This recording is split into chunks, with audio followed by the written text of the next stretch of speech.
Ce n'est pas de la magie, c'est de la vibration. Le monde ne te donne pas ce que tu demandes, il te donne ce que tu es. Tu peux prier, supplier, écrire des affirmations 1000 fois, mais si intérieurement tu vis dans le chaos, l'anxiété, la culpabilité ou le besoin, c'est exactement ce que tu vas continuer à attirer. L'univers n'écoute pas tes mots, il capte ta fréquence. Beaucoup veulent de l'argent sans discipline, de l'amour sans amour-propre, du succès sans effort, de la santé sans respect pour leur corps. Ils veulent tout, mais sans être rien. Et c'est pour cela qu'ils perdent tout, parce que l'extérieur ne soutient jamais ce que l'intérieur ne peut pas gérer. Tu attires ce qui est aligné avec ton identité, pas avec ton désir. Cette vidéo est un appel à l'éveil, à arrêter de mendier ce que tu pourrais être en train de générer si tu osais changer depuis la racine. Nous allons parler de ce que personne ne veut te dire, que les relations qui t'entourent peuvent être en train de drainer ton énergie, de saboter ta croissance, d'éteindre ta lumière, et que tant que tu ne te libères pas de cela, aucun conseil d'abondance ne te servira. Tu vas découvrir 8 principes puissants, nés du stoïcisme, de la spiritualité réelle et de l'énergie qui fait bouger tout. Ce ne sont pas de jolies phrases, ce sont des décisions quotidiennes, des actions concrètes, des changements internes qui altèrent ta réalité complète. Reste jusqu'à la fin, parce que ce n'est pas une question de chance. Il s'agit de devenir quelqu'un qui n'a pas besoin de supplier la vie, parce qu'il a appris à la créer de l'intérieur. 1. Ne demande pas plus. Transforme-toi en ce que tu cherches. Un aimant ne choisit pas ce qu'il attire, il attire simplement ce qui vibre à sa même fréquence. Il ne demande pas, il ne supplie pas, il ne négocie pas. Il est simplement. C'est ainsi que fonctionne aussi ton énergie. Tout ce qui arrive dans ta vie est un reflet de ce que tu es à l'intérieur, pas de ce que tu désires par manque. C'est pourquoi, si tu veux attirer des choses différentes, tu n'as pas à demander plus fort. Tu dois te transformer en quelque chose de différent, parce que la vie ne répond pas à tes besoins, elle répond à ta vibration. Beaucoup de personnes vivent obsédées par l'obtention de plus d'argent, un partenaire qui les valorise, une santé de fer, un succès visible, mais elles ne s'arrêtent pas une seconde pour se demander si elles sont prêtes à soutenir ce qu'elles désirent tant. Tu demandes de l'amour alors que tu ne t'aimes pas encore. Tu veux de l'abondance alors que tu vis en répétant que rien ne te suffit. Tu rêves de respect alors que tu ne peux pas te regarder dans le miroir sans te juger. Ça ne fonctionne pas comme ça. La loi de l'attraction n'est pas une formule magique, c'est une conséquence naturelle de qui tu es. Tu n'attires pas ce que tu veux, tu attires ce que tu émanes. Le stoïcisme l'a clairement établi il y a des siècles. Marc Aurèle a écrit que ton âme se teint de la couleur de tes pensées. Ce que tu nourris à l'intérieur grandit à l'extérieur. Si ton dialogue interne est celui d'une victime, ta réalité le reflètera. Si ton énergie est instable, tes liens le seront aussi. Si tu vis dans la peur, c'est ce que tu vas multiplier.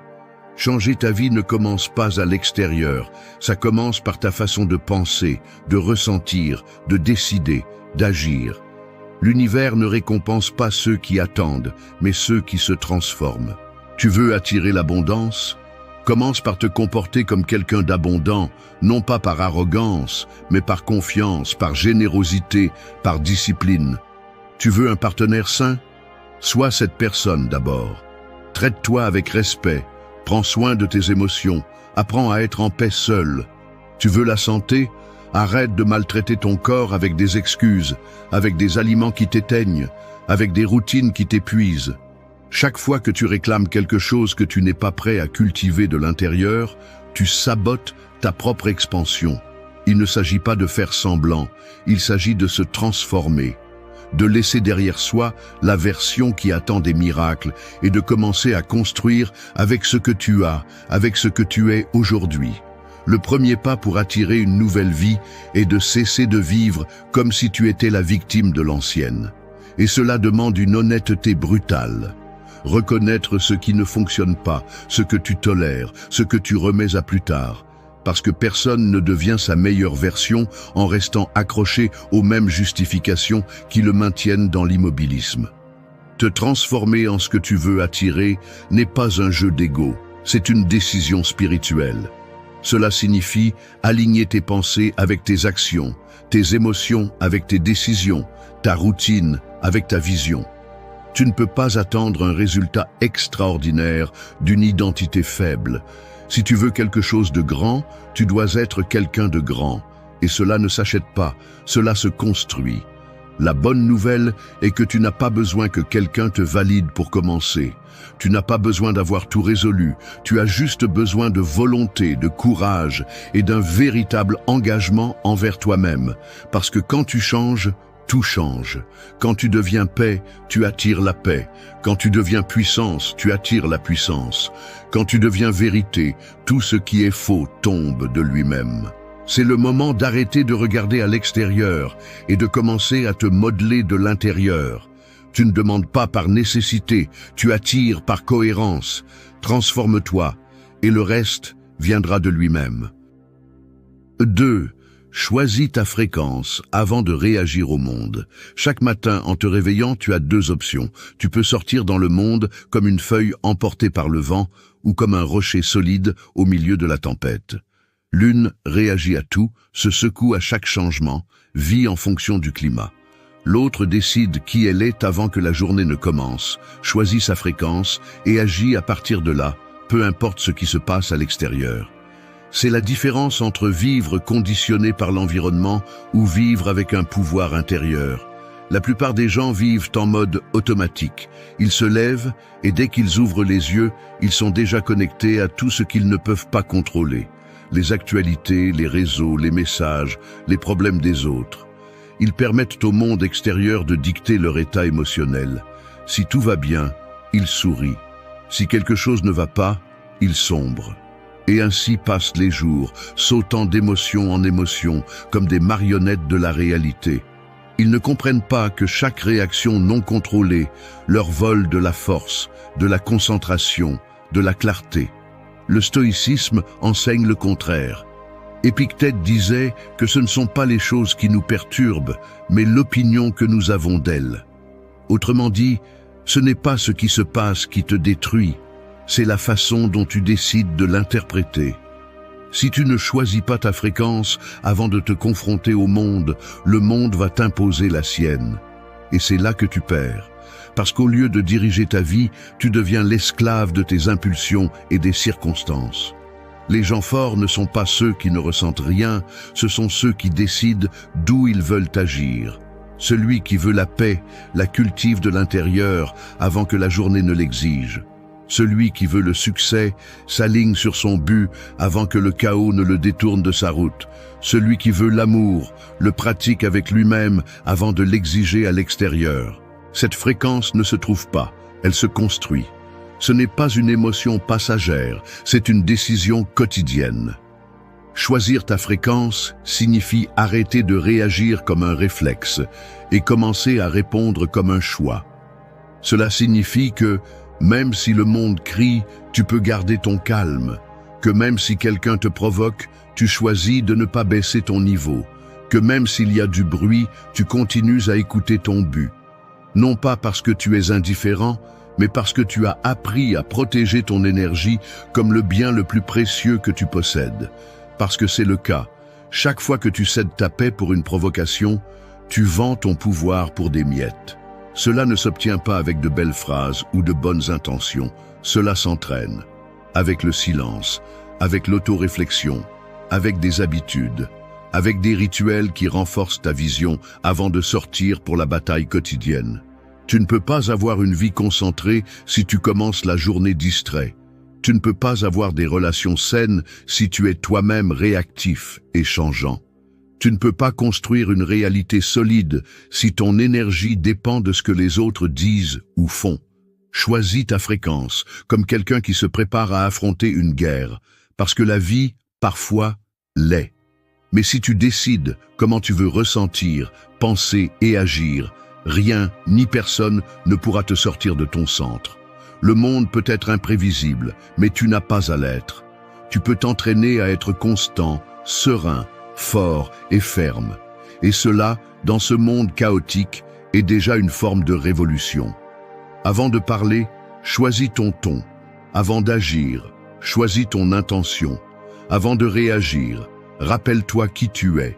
C'est la véritable liberté, non pas celle qui attend que tout aille bien pour être en paix, mais celle qui crée la paix même quand tout brûle. Lorsque tu choisis ta fréquence, tu cesses de faire partie du bruit et tu deviens une partie du changement. 3. Ton corps est ton temple, ton outil et ton bouclier. Ton corps n'est pas seulement de la chair, des muscles et des os. C'est le véhicule qui transporte ton âme à travers cette vie. C'est ta maison, ton refuge, ton armure. Prétendre avancer vers une vie extraordinaire avec un corps ignoré, abandonné ou maltraité, c'est comme essayer de traverser l'océan dans un bateau cassé. Tu peux avoir la vision la plus claire, l'esprit le plus puissant, l'âme la plus lumineuse, mais si ton corps ne te soutient pas, tout s'effondre tôt ou tard. Il ne s'agit pas de t'obséder avec l'esthétique ou de suivre des tendances vides. Il s'agit de respect, de comprendre que ton énergie, ta présence, ta clarté mentale, ta discipline et ta vibration sont construites sur l'état de ton corps.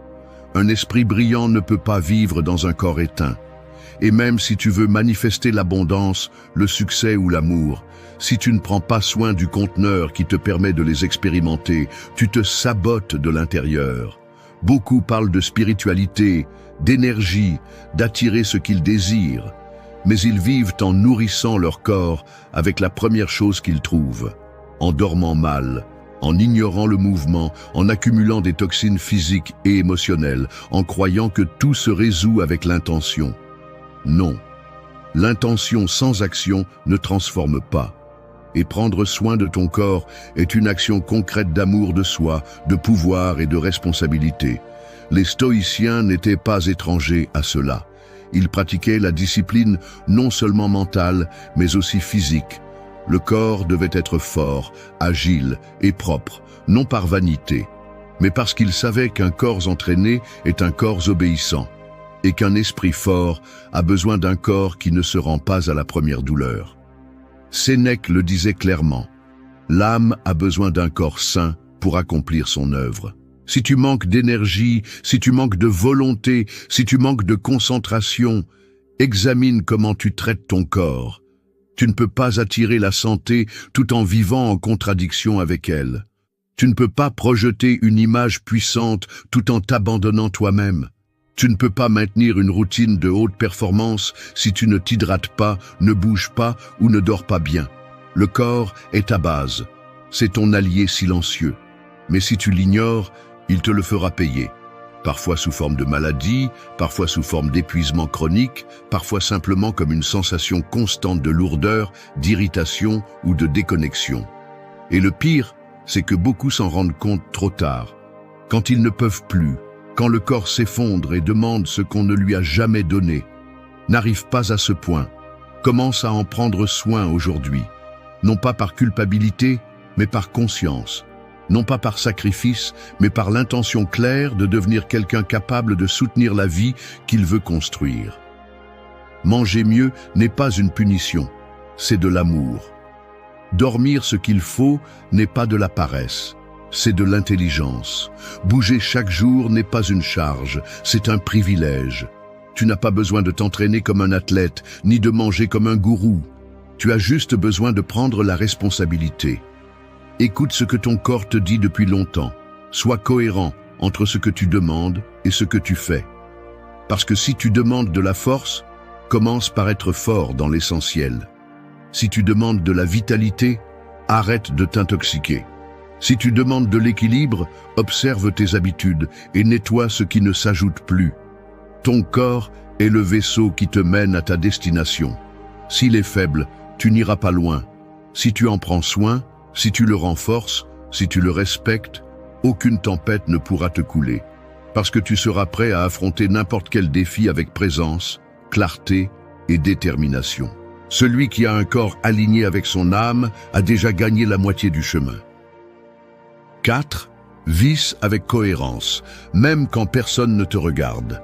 Un bâtiment ne s'effondre pas parce qu'un jour il manque une brique. Il s'effondre parce que pendant des années, il a été construit sans plan solide, sans fondation solide, avec des matériaux de mauvaise qualité. Il en va de même pour une vie sans cohérence. Elle ne tombe pas d'un coup, elle se fissure en silence, chaque fois que tu décides d'être une chose devant les autres, et une autre quand personne ne te regarde. L'incohérence interne est une fissure qui au début semble inoffensive, mais qui tôt ou tard détruit tout. Vivre avec cohérence n'est pas une vertu décorative. C'est une nécessité fondamentale si tu veux la paix, le pouvoir et un progrès réel.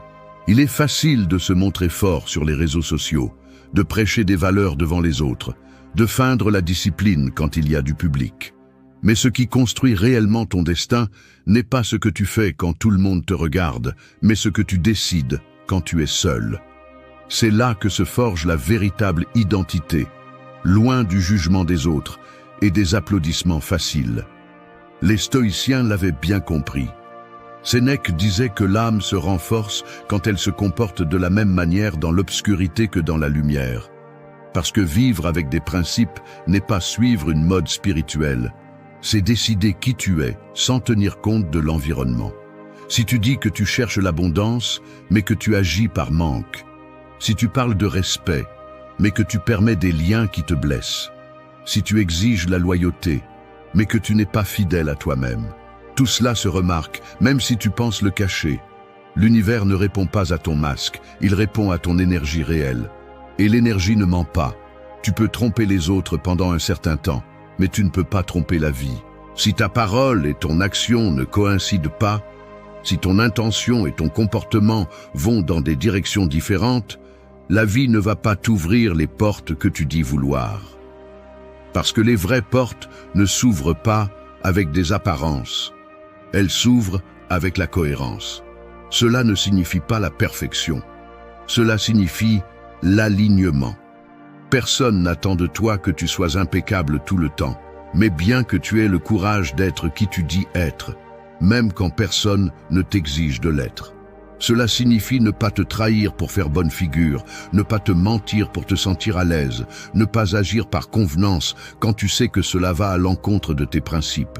Parce que chaque fois que tu te trahis, tu affaiblis ta propre parole. Et une personne dont la parole n'a pas de poids ne peut rien construire de durable. La cohérence est un entraînement.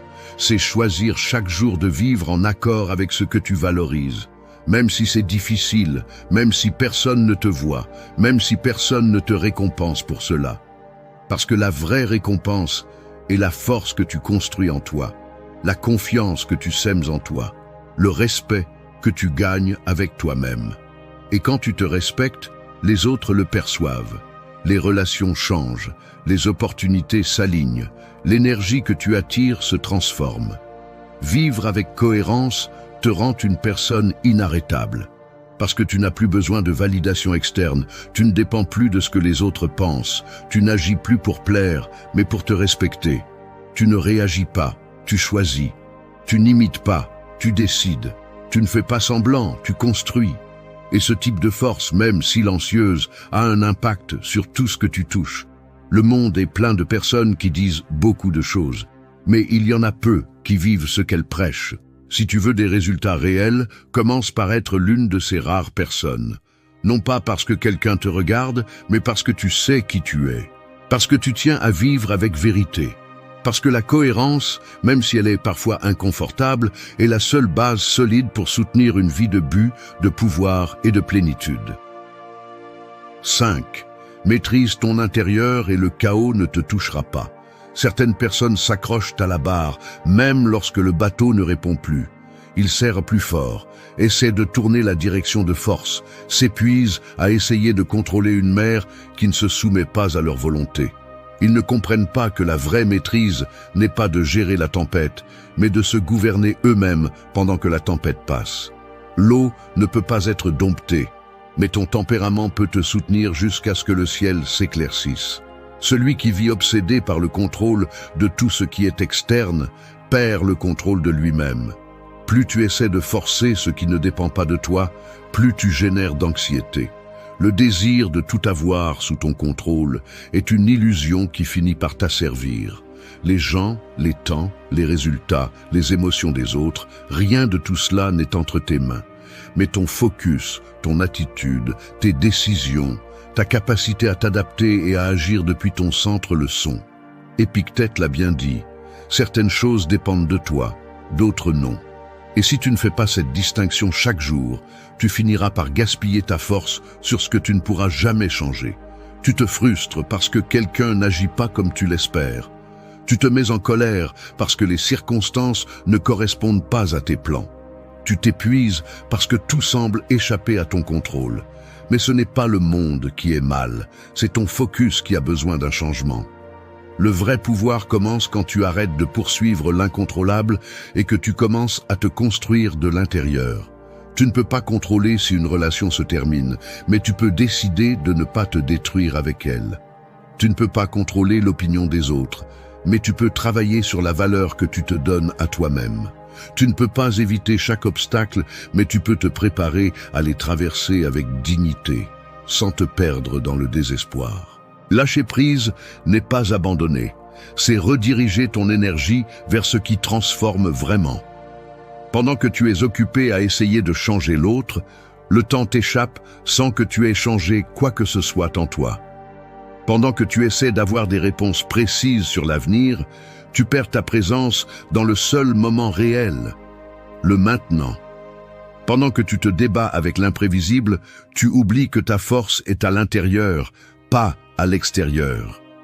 Beaucoup vivent brisés parce qu'ils n'ont pas appris à lâcher prise. S'accrocher à ce qui ne peut plus être soutenu ne fait que prolonger la douleur. Ils ont besoin de certitudes absolues, de résultats garantis, de personnes constantes, et cela n'existe pas. La vie est mouvement, incertitude, changement. Mais cela n'est pas une menace si tu as une base solide. Et cette base n'est pas construite à l'extérieur, elle est cultivée à l'intérieur. Lâche la nécessité de contrôler tout le monde. Lâche le désir d'avoir toujours raison. Lâche l'attente que le monde s'adapte à tes désirs. Et commence à t'occuper de ton caractère, de ton esprit, de ton énergie. Pendant que tu te concentres sur ce que tu peux maîtriser, tes habitudes, ta discipline, ta façon de penser et de ressentir, tout le reste perd son pouvoir sur toi. Le véritable contrôle ne consiste pas à avoir tout parfait. Il consiste à rester calme pendant que le chaos s'installe, à agir avec clarté pendant que les autres réagissent avec peur, à avancer avec fermeté pendant que le chemin se désorganise. Le contrôle n'est pas dans ce que tu tiens fermement, mais dans ce que tu peux lâcher avec sagesse. Car celui qui maîtrise son intérieur ne sera jamais victime de l'extérieur. Quand tu comprendras cela, tu n'auras pas besoin de contrôler le monde. Il te suffira de te contrôler toi-même. Et à partir de ce centre, de cet équilibre, tout le reste devient gérable. Ce qui te semblait impossible devient sans importance. Ce qui te pèse aujourd'hui perd son poids. Parce qu'il ne s'agit plus de ce qui se passe à l'extérieur, mais de qui tu as choisi d'être à l'intérieur. 6. Purifie ton énergie des plaintes, des reproches et des excuses. La rivière cristalline peut se transformer en marais si elle n'est pas nettoyée. Peu importe la force du courant, si l'eau est pleine de boue, de branches et de débris, sa force stagne, sa beauté se perd, sa vie s'éteint. Il en va de même pour ton énergie. Tu peux avoir du talent, de bonnes intentions, des objectifs clairs, mais si tu portes des plaintes, des reproches et des excuses, tu vas stagner. Car ces déchets émotionnels ne contaminent pas seulement ce que tu fais, ils bloquent aussi ce que tu attires. Se plaindre est l'une des habitudes les plus destructrices qui existent. Cela semble inoffensif, mais chaque fois que tu le fais, tu renforces ton impuissance. Chaque plainte est un message direct à ton esprit qui dit « Je ne peux pas changer cela ». La répétition le transforme en croyance, et la croyance en destin. Il ne s'agit pas d'ignorer les problèmes, mais d'arrêter de les nourrir avec ta voix. Parler du problème encore et encore ne le résout pas, il ne fait que l'enraciner davantage en toi. La culpabilité, en revanche, est une encre invisible. Elle te lie au passé, t'empêche d'avancer, te fait porter des poids que tu ne peux plus changer. Si tu as fait quelque chose de mal, répare ce que tu peux, apprends la leçon et continue à marcher. Mais traîner la culpabilité comme une identité ne fait que user ton estime de toi et te laisse coincé dans un cycle d'auto-punition. La culpabilité sans action n'est qu'un poison lent qui ronge l'âme de l'intérieur. Et les excuses sont le déguisement élégant de la peur. Quand tu dis « je n'ai pas le temps, je ne sais pas comment, c'est comme ça que je suis », ce que tu dis vraiment c'est « je ne suis pas prêt à affronter le changement ». Les excuses semblent logiques, mais elles sont ennemies de la croissance. Elles te donnent une sortie rapide à court terme, mais à long terme elles te condamnent à vivre en dessous de ton véritable potentiel. Les stoïciens étaient radicaux à ce sujet. Ils ne perdèrent pas de temps à se lamenter, à blâmer ou à se justifier. Ils comprenaient que la seule chose que tu peux contrôler est ta réponse. Si quelque chose a mal tourné, ils apprenaient. Si quelque chose les blessait, ils y faisaient face. Si quelque chose les dépassait, ils acceptaient avec dignité. La pureté de leur énergie venait de leur capacité à ne pas s'accrocher au bruit interne. Ils ne portaient pas plus que nécessaire. Ils ne nourrissaient pas l'esprit avec des déchets émotionnels. Purifier ton énergie est une décision quotidienne. Cela ne se produit pas une fois, et c'est tout. Chaque jour, tu auras des raisons de te plaindre, de te blâmer ou de t'excuser. Mais chaque jour, tu as aussi la possibilité de choisir une réponse différente, de changer le langage avec lequel tu parles de toi, d'assumer la responsabilité sans te punir, de prendre des décisions inconfortables mais nécessaires pour avancer plus légèrement. Tu ne peux pas construire une vie puissante avec une énergie sale. Si tu veux de la clarté, nettoie ton esprit. Si tu veux de la force, nettoie ton cœur. Si tu veux de la concentration, nettoie tes paroles. Ce que tu ne nettoies pas s'accumule. Et ce qui s'accumule finit par te contrôler. Commence par t'observer. Fais attention à comment tu parles, comment tu penses, ce que tu répètes. Et chaque fois que tu remarques une plainte, un reproche ou une excuse, remplace-la par une action, par une décision, par une vérité. Purifier n'est pas une faiblesse, c'est une force. C'est avoir le courage de lâcher ce qui ne sert plus, même si c'est en toi. C'est arrêter de vivre en réagissant et commencer à vivre en choisissant. C'est comprendre que ton énergie est ton atout le plus précieux et que la protéger n'est pas de l'égoïsme, c'est de l'intelligence. Parce que lorsque tu nettoies ton intérieur, tout autour de toi commence à s'organiser. Et cet ordre ne vient pas de l'extérieur. Il naît de ta décision de t'élever au-dessus de ce qui te retenait auparavant. 7. Vise aujourd'hui comme la personne que tu veux devenir. Le sculpteur ne commence pas par la forme, il commence par le bloc. Personne ne voit ce qu'il voit au début. Pour les autres, c'est juste une pierre. Mais dans son esprit, la figure finale vit déjà, chaque ligne, chaque détail. Son travail consiste à enlever ce qui est superflu, ce qui gêne, ce qui n'appartient pas à cette vision. C'est ainsi que tu devrais te voir. Comme une œuvre en cours, guidée par une image claire et puissante de qui tu peux devenir, même si le monde ne le voit pas encore. La plupart des gens ne vivent pas avec une vision. Ils vivent en réaction. Ils s'adaptent à leur environnement, répondent à l'urgence, survivent à la journée. Et ainsi passent les années, étant une version réduite de ce qu'ils pourraient être. Ils disent qu'ils veulent plus, mais agissent comme s'ils ne le méritaient pas. Ils attendent que la vie les transforme, sans réaliser que le changement commence lorsqu'ils agissent comme s'ils étaient déjà la personne qu'ils rêvent d'être. Ce n'est pas un jeu de fantaisie, c'est un principe réel. Ton esprit se forme selon ce que tu répètes, ce que tu visualises, ce que tu affirmes par tes actions. Si tu vis connecté à ta version passée, tu continueras à prendre des décisions basées sur la peur, le manque ou le doute. Mais si tu choisis de t'imaginer clairement comme la version la plus forte, la plus consciente, la plus disciplinée de toi-même, ton comportement commence à s'aligner sur cette identité. Les stoïciens comprenaient que l'être humain ne devrait pas aspirer à ce qui est confortable, mais à ce qui est juste. Sénèque parlait de marcher chaque jour vers la vertu, non par obligation, mais par choix. Parce que chaque action façonne le caractère. et ton caractère est ce qui te soutient lorsque le monde s'écroule. Te visualiser comme ta meilleure version n'est pas fuir la réalité, c'est t'engager à un autre niveau. Cette visualisation ne s'agit pas d'avoir plus, mais d'être plus. Plus ferme, plus cohérent, plus engagé. Cela signifie se lever tôt, même si personne ne te voit. Parler avec respect, même si l'autre ne le mérite pas. Prendre soin de toi-même, même si tu es fatigué. Étudier, même si c'est difficile. Cela signifie agir comme agirait cette personne que tu respecterais si tu la voyais de l'extérieur. Il ne s'agit pas de paraître, il s'agit de te construire. Si chaque jour tu fais des pas à partir de l'identité que tu veux incarner, tu finis par devenir cela.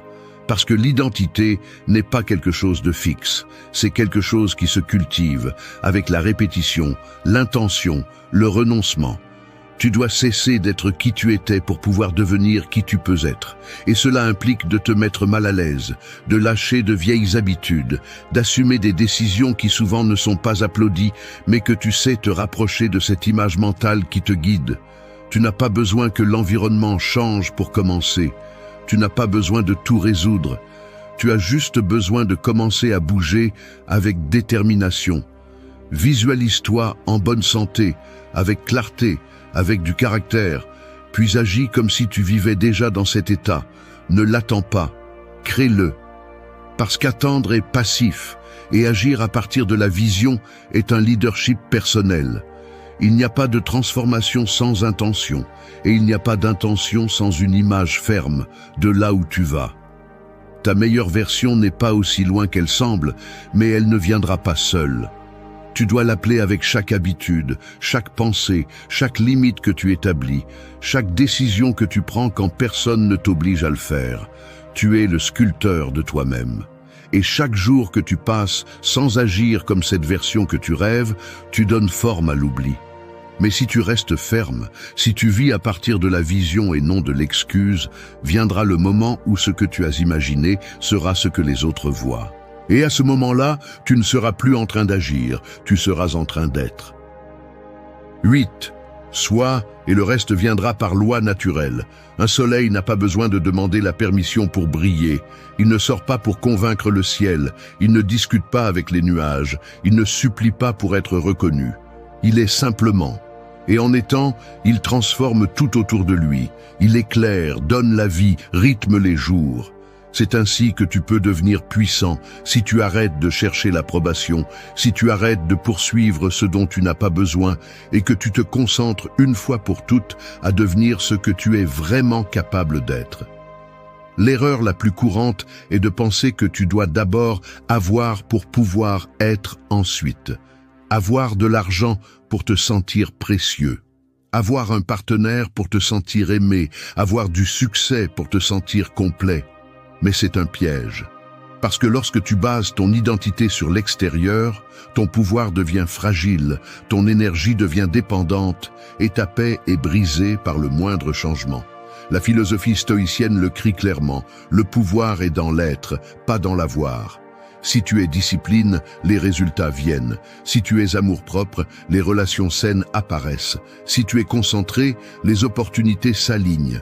Mais si tu attends seulement que tout change pour enfin changer toi-même, tu vas rester à attendre pendant que la vie continue sans toi. Il ne s'agit pas de s'asseoir et d'attendre des miracles. Il s'agit de comprendre que la vie répond à la vibration que tu émets avec tes pensées, tes habitudes, ton attitude et ton caractère. Tu n'attires pas ce que tu dis vouloir, tu attires ce que tu es déjà. Et c'est la vérité que beaucoup de gens ne veulent pas accepter, parce qu'elle implique la responsabilité, elle implique l'inconfort, elle implique de prendre des décisions fermes.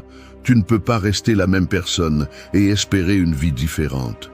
Tu ne peux pas vibrer depuis le manque et attirer l'abondance. Tu ne peux pas projeter l'insécurité et exiger le respect.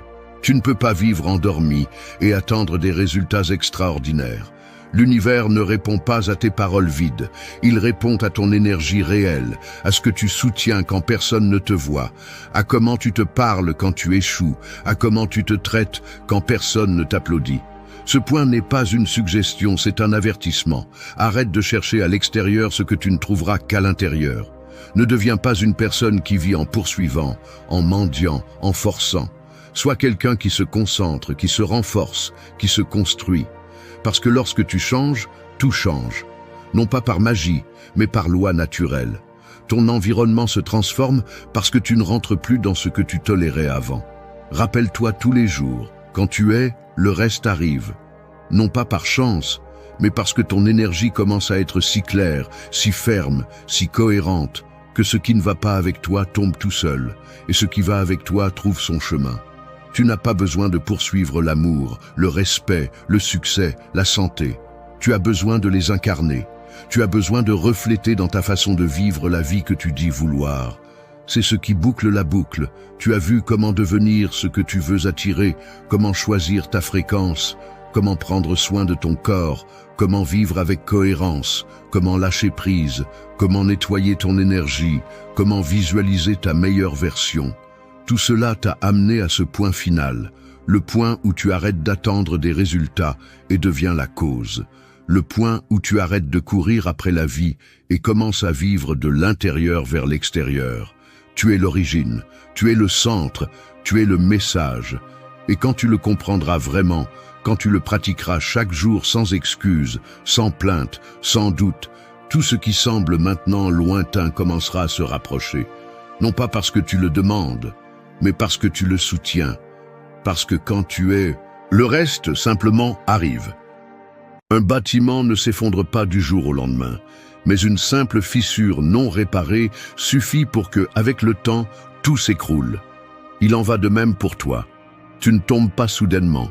Tu t'épuises petit à petit, de l'intérieur, chaque fois que tu ignores ce que tu sais devoir affronter. Et si tu ne répares pas cette fissure interne, peu importe à quel point tu peins la façade, tôt ou tard, tout s'effondre.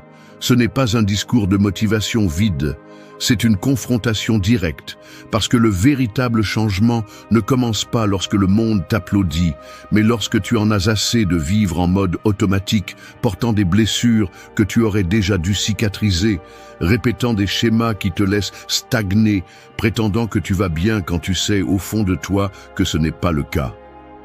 La transformation personnelle profonde n'est pas de la magie, ni une inspiration momentanée. C'est une guerre mentale, c'est de la discipline émotionnelle, c'est te reconstruire brique par brique depuis le silence. Depuis la façon dont tu penses, la façon dont tu te parles, l'énergie que tu projettes, les décisions que tu prends quand personne ne te voit.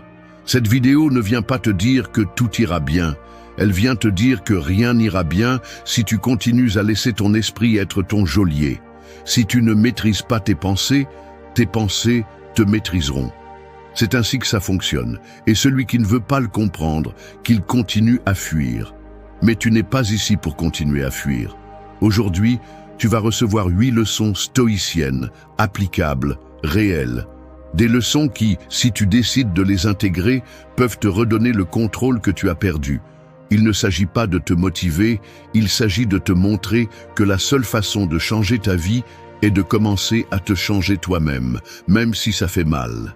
Parce que ça fait mal, mais ça libère aussi. Ceci est pour celui qui est prêt à se reconstruire, non pas à partir de l'ego, mais à partir de l'essence, à partir de la maîtrise interne. Et si c'est toi, écoute attentivement, parce que ce qui vient n'est pas doux, c'est nécessaire. 1. Marche comme si tu étais déjà celui qu'on ne voit pas encore. Un arbre n'attend pas d'être grand pour avoir des racines profondes. Dès la première pousse, il agit déjà comme ce qu'il va être, ferme, constant, silencieux, mais inarrêtable. Tu devrais faire de même. Parce que si tu continues à marcher comme la version faible que tu ne veux plus être, peu importe combien tu rêves de changer, tu resteras le même. Personne ne se transforme en attendant que le monde le valide d'abord. La transformation commence lorsque tu agis à partir de ce qui n'est pas encore visible, mais qui vit déjà en toi. Marcher comme si tu étais déjà celui que tu veux être n'est pas de la prétention. C'est s'engager envers ta vision intérieure. C'est bouger avec posture, avec détermination, avec intention. C'est choisir de ne plus te comporter comme la version qui doute, qui rampe, qui se cache. Parce que chaque pas que tu fais à partir de cette ancienne mentalité renforce le personnage qui te retient. Et cela doit mourir si tu veux avancer. Tu sais exactement comment marche, comment pense, comment réagit et comment s'exprime la personne que tu veux être. Le problème est que tu attends de te sentir prêt pour commencer à te comporter ainsi. Mais cela n'arrivera jamais. Tu ne te sentiras jamais assez si tu ne te permets pas d'agir comme si tu l'étais déjà. Pourquoi? Parce que l'identité ne se trouve pas, elle se construit. Et elle se construit à travers le mouvement. Marcher comme si tu étais déjà cette version future est un acte de rébellion contre ton esprit conditionné. C'est te regarder dans le miroir et te voir différemment, même lorsque la réalité ne le confirme pas encore. C'est soutenir ta colonne vertébrale, même si tu trembles encore à l'intérieur. Parce que tu sais que si tu continues à attendre d'être bien pour agir différemment, tu vas attendre toute ta vie. Les stoïciens ne parlaient pas d'imaginer des futurs, ils parlaient d'incarner la vertu maintenant. Pas demain, pas quand les circonstances s'améliorent, maintenant. Parce que la seule chose que tu contrôles est ce moment. Alors, si tu sais déjà qui tu veux être, commence à le démontrer. Ne l'annonce pas, ne l'explique pas. Vis-le simplement.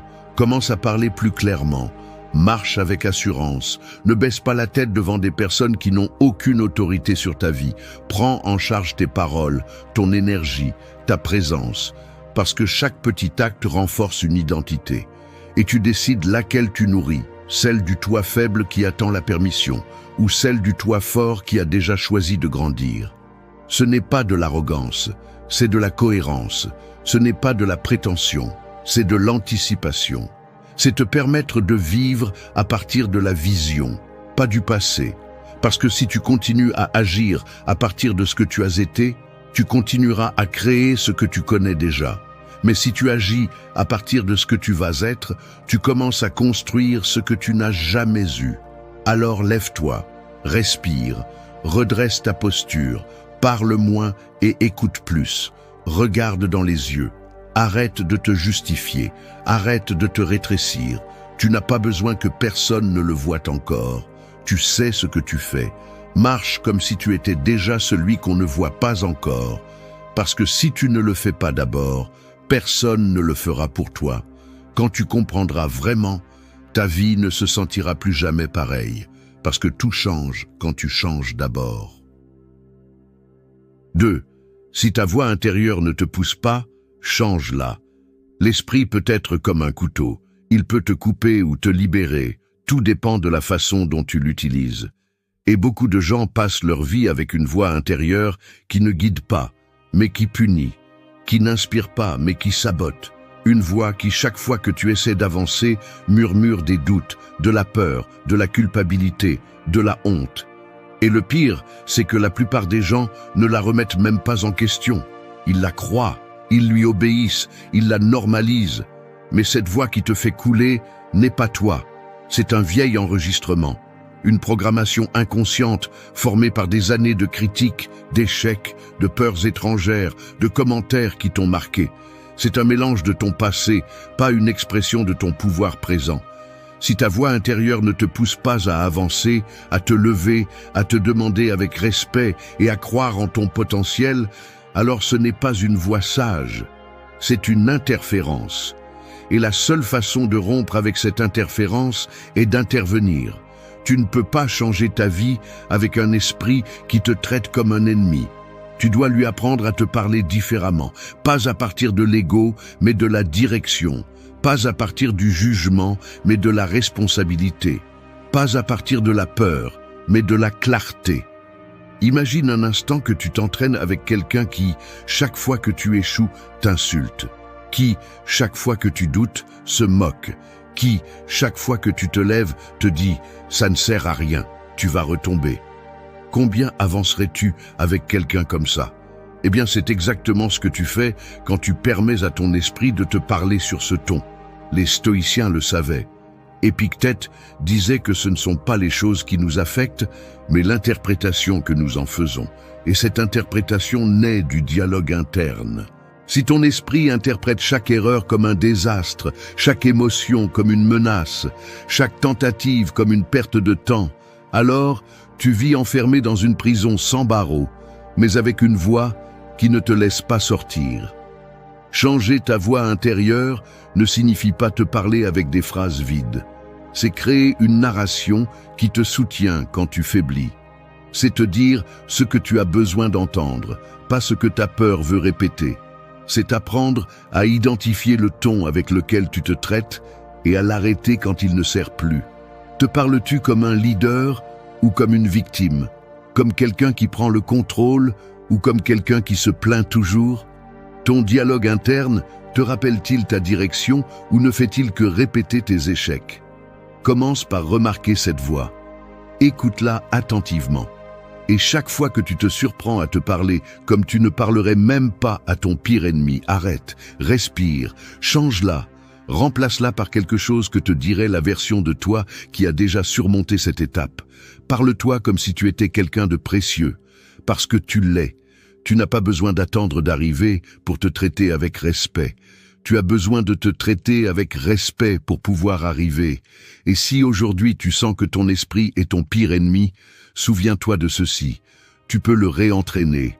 Tu peux construire une voix intérieure qui ne te tire pas vers le bas, mais qui te pousse. Mais cette voix n'apparaît pas toute seule. Elle se crée. Elle s'entraîne. Elle se répète jusqu'à ce qu'elle devienne ta nouvelle normalité. Si ta voix intérieure ne te pousse pas, change-la. Parce que si tu ne le fais pas, personne ne le fera pour toi. Et alors, tu resteras prisonnier d'un esprit qui ne fait que répéter ce qu'il a appris à craindre. Tu n'es pas ici pour avoir peur. Tu es ici pour transformer. Commence par la façon dont tu te parles. 3. Vise ta victoire avant que le monde ne la confirme. Un sculpteur n'attend pas que la pierre devienne d'elle-même une œuvre d'art. Il la voit déjà, même lorsque personne d'autre ne le fait. La victoire intérieure fonctionne de la même manière. Si tu n'es pas capable de la vivre de l'intérieur, avec conviction, avec présence, avec discipline, personne à l'extérieur ne viendra te l'accorder. Le monde ne fait que confirmer ce que tu as d'abord choisi d'incarner en silence. C'est comme ça que ça fonctionne. Tu le vis d'abord, ensuite cela se voit. Mais le problème, c'est que la majorité fait tout à l'envers. Ils attendent de se sentir en sécurité pour agir avec confiance. Ils attendent de réussir pour avancer avec détermination. Ils attendent d'être reconnus pour se croire capables. Ils attendent des résultats pour se traiter en gagnant.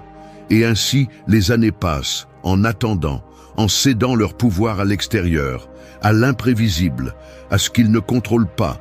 Tu n'as pas besoin que le monde t'applaudisse pour commencer à agir avec grandeur.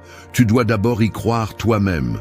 Parce que si tu ne peux pas soutenir ta valeur quand personne ne te voit, tu ne pourras pas non plus la soutenir quand tout le monde la verra. Le vrai succès ne naît pas du bruit. Il naît du caractère, de cette force intérieure qui te dit « continue ».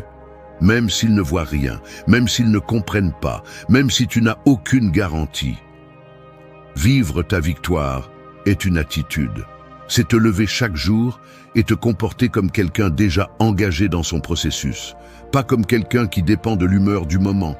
Parce que si tu as besoin que tout se passe bien pour avancer, alors tu ne maîtrises encore rien. Mais si tu peux rester ferme, même quand tout est incertain, alors tu as déjà gagné.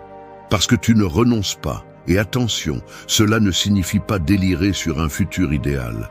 Il ne s'agit pas d'imaginer des châteaux en Espagne. Il s'agit de vivre de manière cohérente avec tes valeurs, ta vision, ton but, de te comporter avec la même dignité maintenant que lorsque tout ira bien.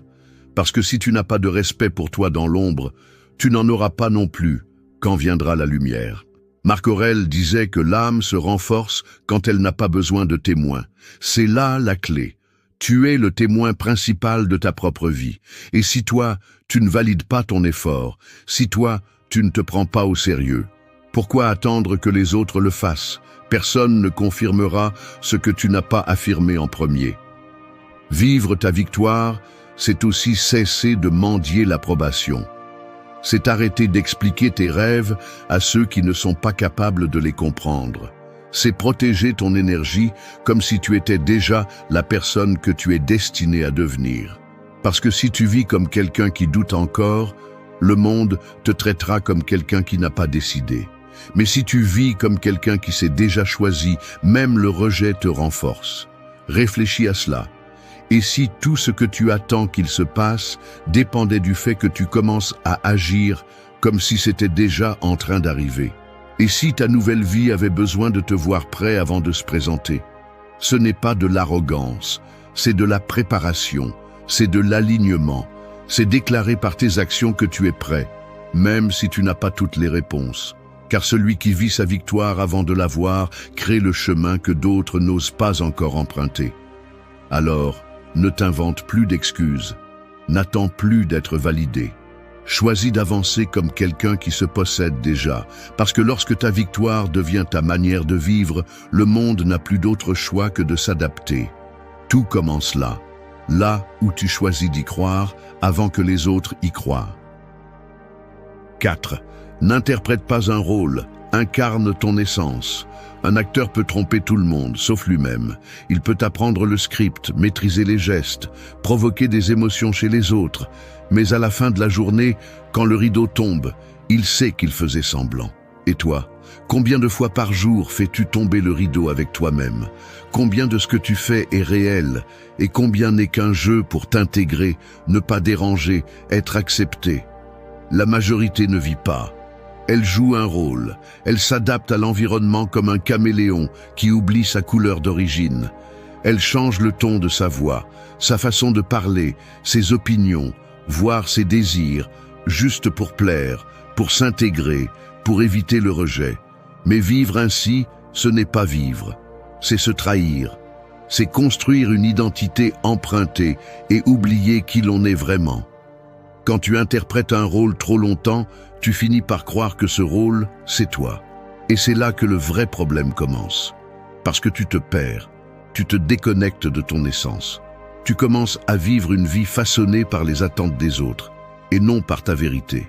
Et le plus tragique, c'est que tu ne t'en rends même pas compte, jusqu'au jour où dans le silence, tu ne reconnais plus qui tu es. L'essence n'a pas besoin d'applaudissements.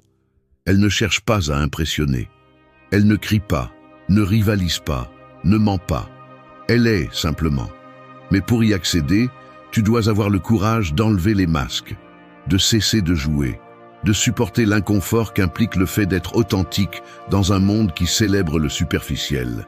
Sénèque disait que l'âme se blesse en prétendant être ce qu'elle n'est pas. Et il avait raison. Chaque fois que tu fais semblant d'aller bien, alors que ce n'est pas le cas, chaque fois que tu acceptes ce que tu ne veux pas, chaque fois que tu souris pour ne pas déranger, tu éteins une partie de toi.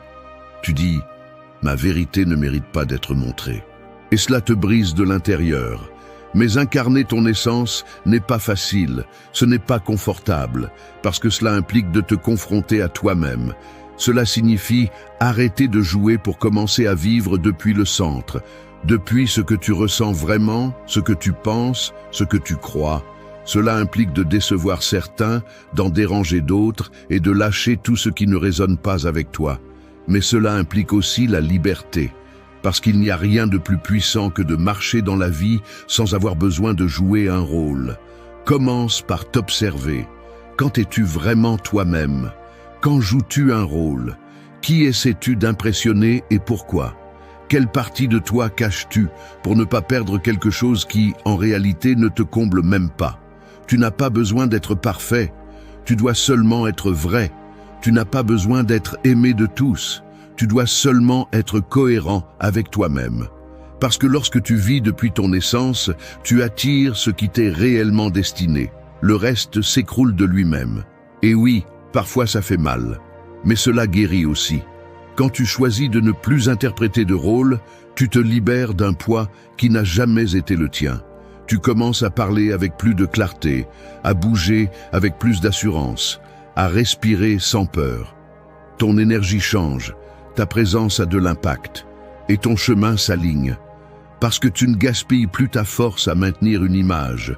Tu utilises cette force pour te construire de l'intérieur. Alors regarde-toi avec honnêteté. Lâche le personnage, ressens l'inconfort. Et ensuite, décide avec fermeté de vivre depuis ton centre. Pas pour être parfait, mais pour être vrai. Parce que le monde n'a pas besoin de plus de masques. Il a besoin de plus de personnes qui osent incarner leur essence, sans permission, sans peur, sans script. C'est là que commence la véritable transformation, là où tu cesses de jouer et commences à exister. 5. Abat les idées qui te retiennent. Une cage n'a pas besoin de barreaux d'acier pour te garder à l'intérieur. Il suffit d'une idée mal semée. Il suffit que tu penses que tu ne peux pas, tu ne vaux rien, ce n'est pas pour toi, ou c'est comme ça et c'est tout. Et le plus dangereux, c'est que ces idées ne crient pas, elles murmurent, elles ne s'imposent pas, elles se normalisent, elles se camouflent en vérité absolue. Et toi, sans t'en rendre compte, tu finis par construire toute ta vie autour d'elles. Beaucoup de personnes ne sont pas piégées par la réalité, elles sont piégées par leur façon de penser. Elles ne vivent pas selon ce qu'elles désirent, elles vivent selon ce que leur esprit leur permet. Et si ton esprit est rempli de croyances héritées, de blessures non résolues ou de mots que quelqu'un t'a dit quand tu étais vulnérable, alors tu ne décides pas. Tu répètes. Les idées qui te retiennent ne sont pas évidentes. Parfois, elles se déguisent en prudence, en humilité, en réalisme. Mais si derrière cette humilité, il y a de la peur, si derrière cette prudence, il y a de la résignation, alors ce n'est pas une idée sage, c'est une prison mentale. Et personne ne viendra te libérer de celle-ci si tu ne le fais pas d'abord. Pense à ceci. Combien de fois ne t'es-tu pas risqué à cause d'une phrase qui se répète dans ta tête depuis des années? Je ne suis pas assez. Je vais sûrement échouer. Il est trop tard pour moi. Qui t'a dit ça? Et pourquoi continues-tu à le répéter comme si c'était une loi? Parce qu'une croyance que tu ne remets pas en question te gouverne. Le stoïcisme ne te dit pas « crois en toi » comme une phrase vide. Il te dit « examine ton esprit ». Sois brutalement honnête avec ce que tu penses et pourquoi tu le penses.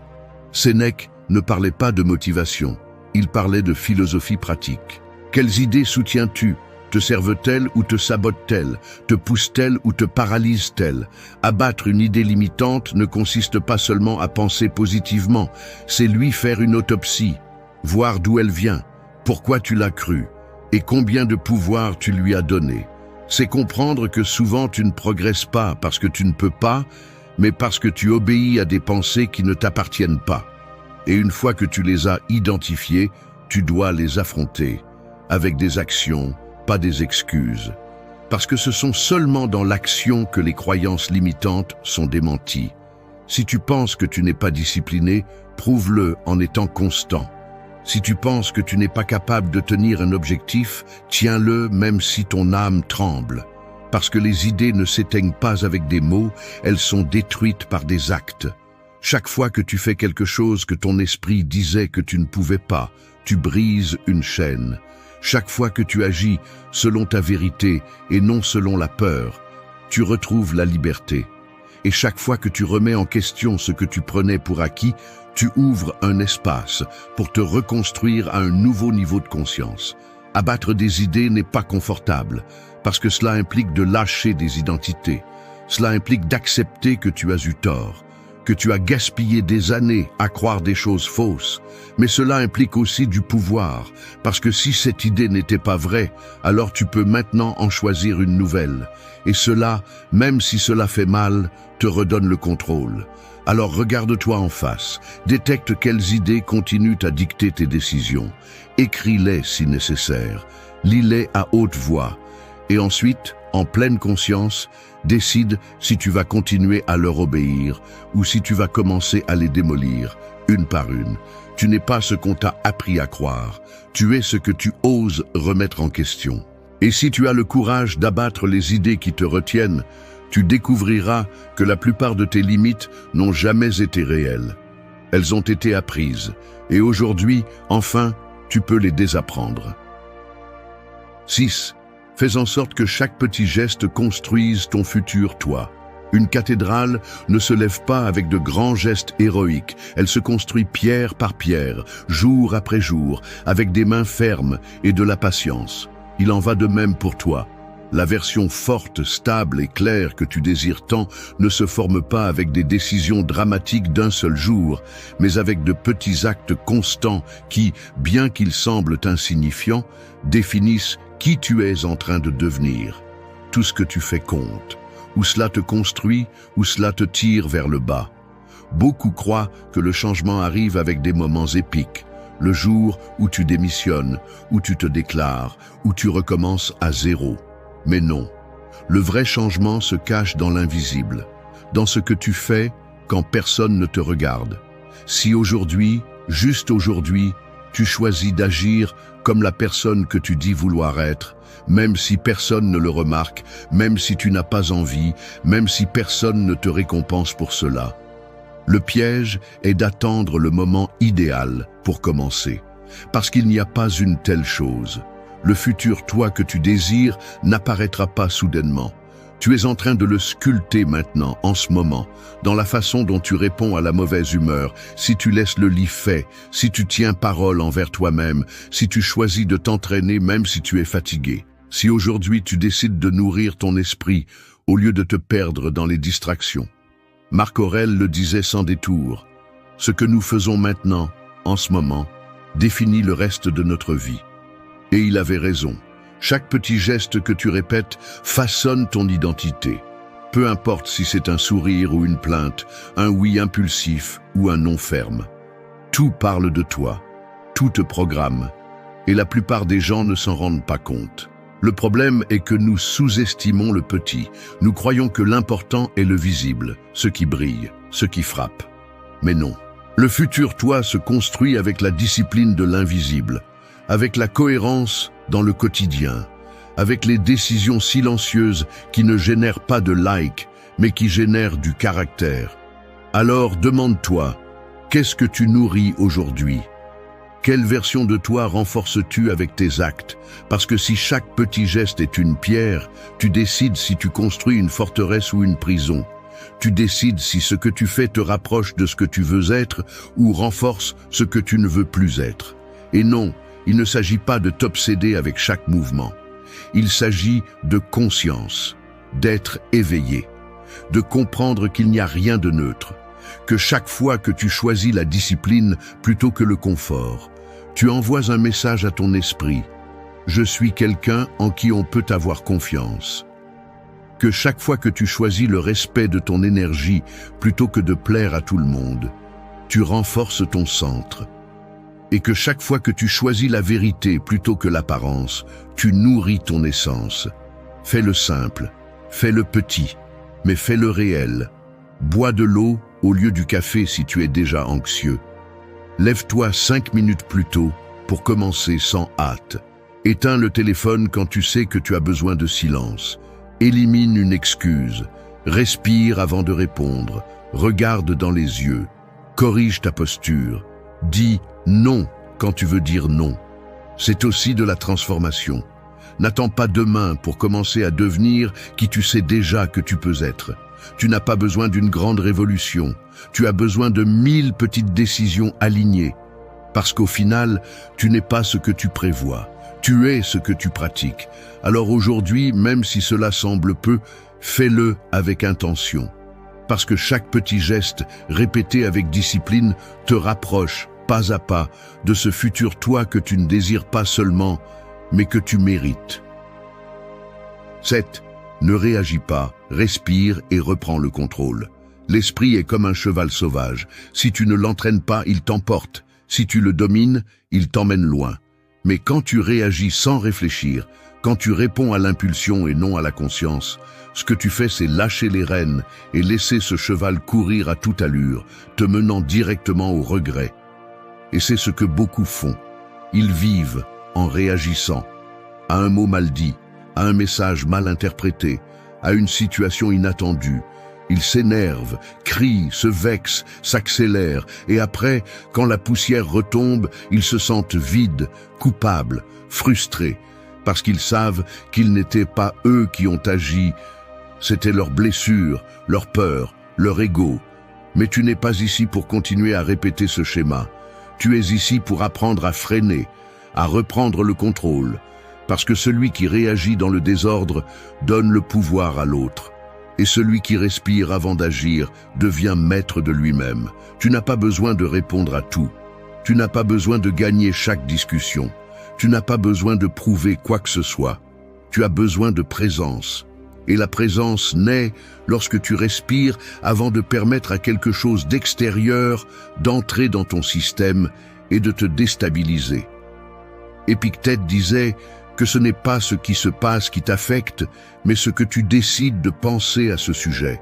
Et cette pensée, cette interprétation, naît à la seconde exacte entre le stimulus et la réponse.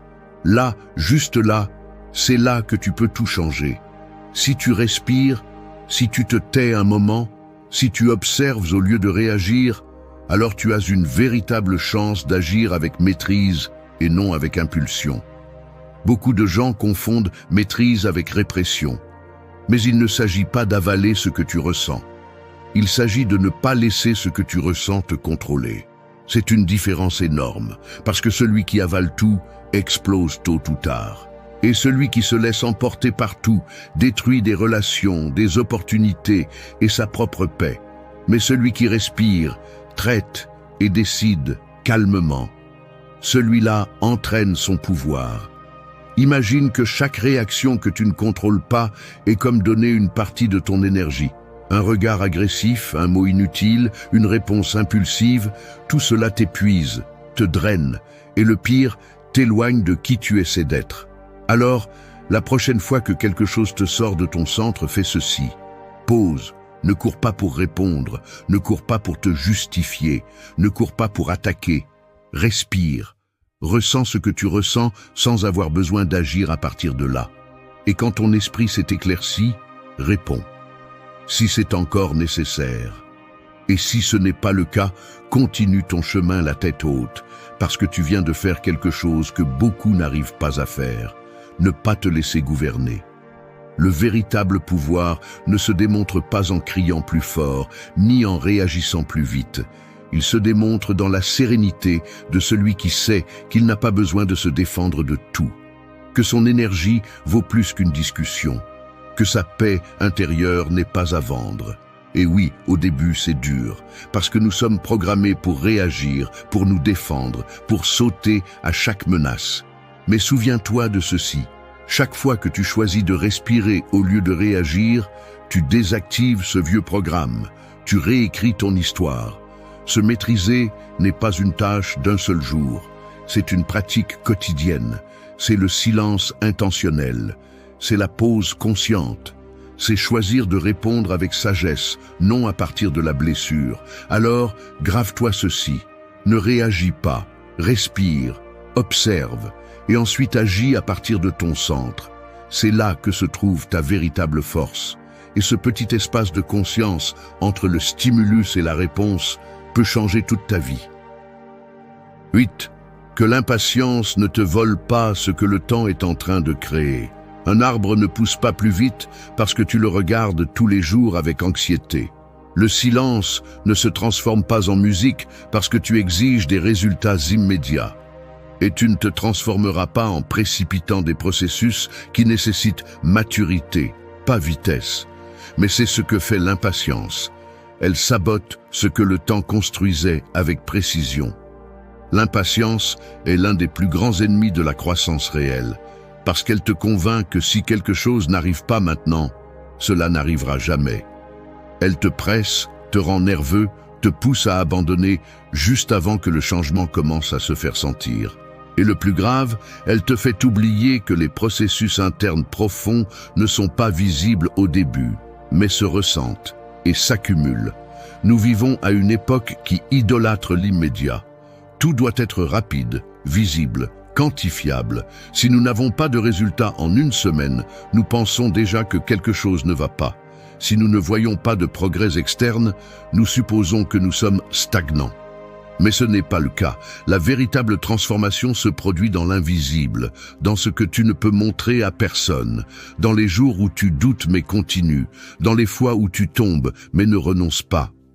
Marc Aurèle le disait clairement, « Ce qui grandit lentement prend des racines profondes. » Et cela s'applique à tout ce qui compte vraiment. Ta force émotionnelle, ta clarté mentale, ta capacité à tenir bon quand tout tremble.